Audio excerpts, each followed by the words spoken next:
Everyone, welcome back to game number 7. Let's see if we push it to infinite with 7-0. If we take our first loss before that.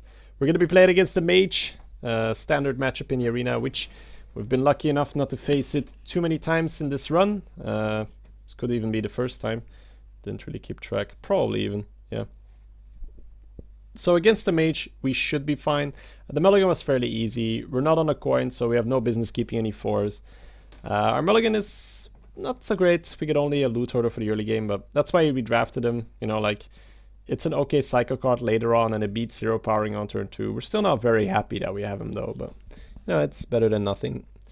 So against mage, we should be fine if he doesn't have too many freeze effects. You know, they really screw up your weapons. We're not super weapon dependent with this deck, though, and yeah, as I say it, check it. Really hate that card when I'm playing warrior. Very happy that we picked up this fairy dragon. That might very well be the difference between losing the game on the spot. If we had to play that loot order, he kills it for free and he gets to develop a minion, or we play the fairy dragon, which can't get removed by frostbolt. I mean, it makes a world of difference. So it's gonna freeze our face. I agree with that, just in case we're holding, you know, a weapon. So yeah, here the play once again is fairly easy for me. We should kill the Chugga Chugga. I want to make sure that it dies. And some of you might say, yeah, then we can play the loot order because the knife juggler dies to the loot order. But what if he juggles and kills our loot order? That would suck, right? So instead, we are going to try RNG and see if we can kill the bomber. If we kill the juggler with our bomber, but still a fairly good bomber. Brought his juggler to 1 HP and dealt too much to his face. So, especially with our deck, extra face damage, never bad. Ooh, Dalaran Mage on turn 3 is really slow. So our opponent here makes the call that he doesn't need to trade into our bomber. More of the I like to call that just like a game of chicken, right? You're like, I don't need to trade, he has to trade, screw this guy.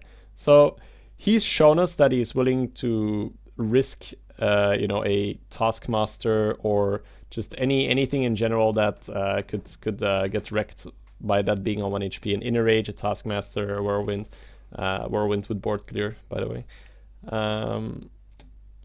So he says, okay, I'm willing to do that. You're gonna trade into my juggler 100%. And I'm saying, well, you don't know my deck, sir. So let us see who has the biggest balls here. And we essentially say here, you're gonna have to trade in that juggler before I trade into that man, because you don't know how glad I am that you give me 3 extra damage here. Because I'm not supposed to deal that much damage early game with the regular minions. They're probably gonna get killed by his minions. I usually deal damage with the charge minions and with the weapons and, you know, the axe flinger and all that stuff. So here we're saying, like, he's probably confused now, right? He's saying like, huh? He didn't kill the juggler? He even played loot order. What if I had juggled into the loot order? And the truth is I don't care. Like, the loot order is expendable. I'd much rather deal an extra 3 phase. So here it's just like, well, no, he has to trade. He's wrong. He's making a mistake. There we go. Good old face. And he's saying, I mean, I can't disagree with him. On average, a mage is gonna have more reach than a warrior, but he's playing the warrior special. So it's I don't think he did the right move. I think he should have traded in the juggler, in the bomber. If the bomber goes face again, that's essentially a free fireball for my deck, which is really sweet. You know, giving me a bomber that dealt fireball damage. Here, our opponent played a secret, which this is actually a really good point, right? I really tried to explain these secret turns in depth in these recordings because it is something that is fairly hard to do when you are playing, because there's so many things that are running through your head. Priority, which secret could it be? Which secret do you test first for? How do you get punished the most if you check for the wrong secret first, etc., etc. So if this is a mirror entity, then playing the Belcher is a really bad idea. If there was no secret, I would love to play the Belcher and free kill his Dalaran Mage with my River Croc and then go 3 phase with my Bomber. So I usually try to fish and see, hey, are you perhaps a duplicate, right? So I'm going to fish for that first because I would really like to play the Belcher here. Because the Belcher just, you know, perfect minion here. It's one of our cards that provides no reach, but it's good for the beefy mid game, right? It's a good beefy minion in the mid game, trades up perfectly with his juggler, so really would like to play the Belcher here. So we're going to check with our Croc into the Dalaran Mage to see whether it is a mirror entity, yes or no. So there we go, check. Sorry, whether it is a duplicate, yes or no. So, oops, sorry, no duplicate, which means that we're going to have to play around mirror entity. Now, there was a different route that I could have done. I could have played the Korkron Elite first, assumed it was mirror entity, used my Mad Bomber into the Korkron Elite that he would get, use my Korkron Elite into the Dalaran Mage, and use my River Croc into the Juggler, which would leave me with a 4 and 2 Korkron Elite on an empty board. But I felt that the upside of checking for the duplicate was so high that was worth the risk. Also, the upside of keeping that Korkron Elite was not super high, because you'll see that I'm able to deal 4 phase damage with this line of play. And 4 phase damage is quite something. So instead of playing the River Croc, which I'm sure a lot of people would suggest here, I'm actually sure that a lot of people would straight off the bat would have said, hey, check for mirror, play the Croc. But the downside of playing the Croc is so huge. You are floating 3 mana, you have to hero power. It's really not great. Whereas, yes, you give him a Korkron Elite, you give him a Korkron Elite, but killing that Korkron Elite takes as much effort as killing the Crocodile. You'll sack in your Bomber. So it might seem like it's really bad to give him a Korkron Elite rather than giving him a Croc. But that Korkron Elite dies the same way. It dies to your Bomber, but you've spent your mana way more efficiently and you're able to deal 4 phase damage. So it's something that you have to think about and is not easy at all. Secret prioritization. Which secret do you test first for? How do you get punished the most for not playing around a certain secret, etc, etc. So here we'll put our Bomber into his freshly summoned Korkron Elite. Yes, he gets a free juggle, but there was nothing that was going to die, so that's not problematic. And we go 4 phase. And I think at this point we're about to win the game of chicken, where he says, okay, you win. I'll trade off my Knife Juggler.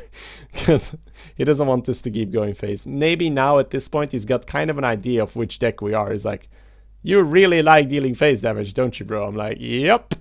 So that Knife goes phase. I guess the Knife on the Korkron would have been better for me, because then I don't take an extra phase damage, but I'm not going to complain.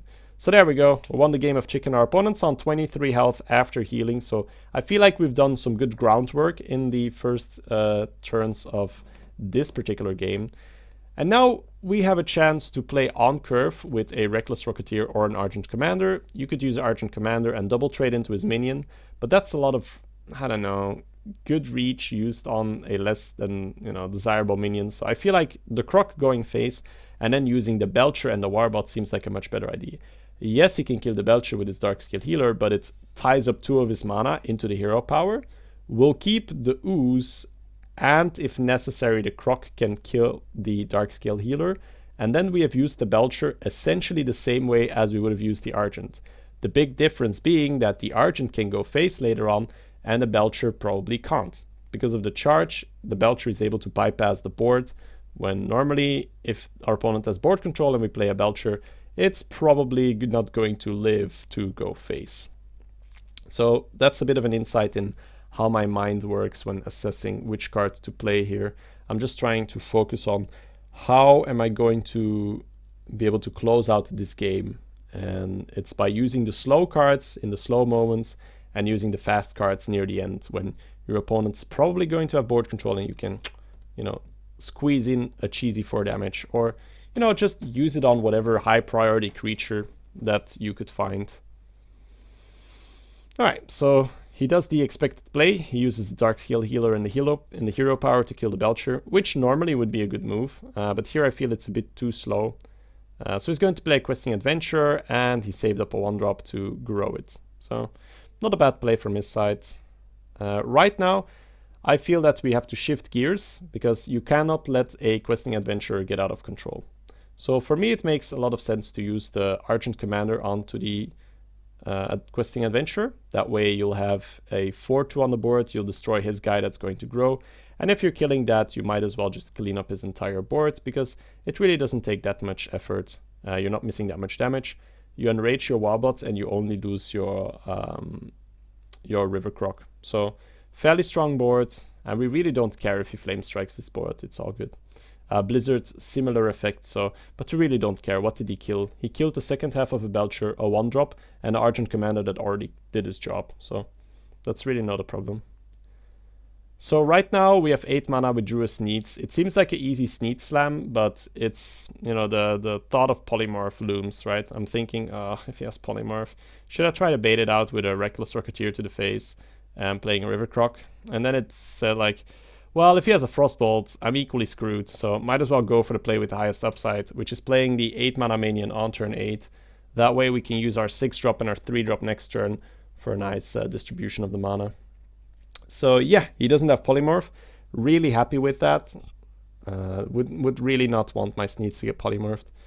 So because of the fact that he does not have the removal for my premium creature, I don't feel as pressured right now, because the Sneeds is like one of our only control cards that we have.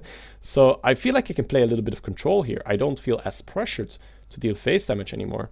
So here I'm actually fine with using the Reckless Rocketeer in his 5/5 and developing the Technician, because I'll have his Sneeds and the Technician on an empty board, and he has, you know, he's got nothing on the other side. Also, if we had played the Rocketeer and gone face, then, you know, once again, the Frostbolt is a really big punish. He uses 2 mana to kill my 6-drop, or Flame Strike becomes a lot better for him. It's just not really desirable there. So it makes more sense to dial it down a little bit, trade, keep your board control, and, you know, just close out the game that way. Alright, so our opponent plays a Gurubashi Berserker, which he's going to ping himself. So especially because he pinged it, clearing that is really not interesting. I would put my Sneeds in ping range and suicide my own Blackwing tech.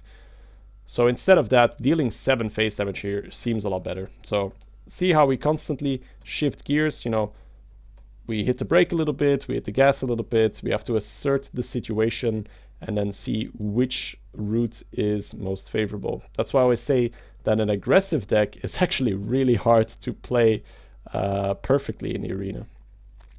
Here I'm just going to add an Axe-Flinger and end the turn. Why, you might say?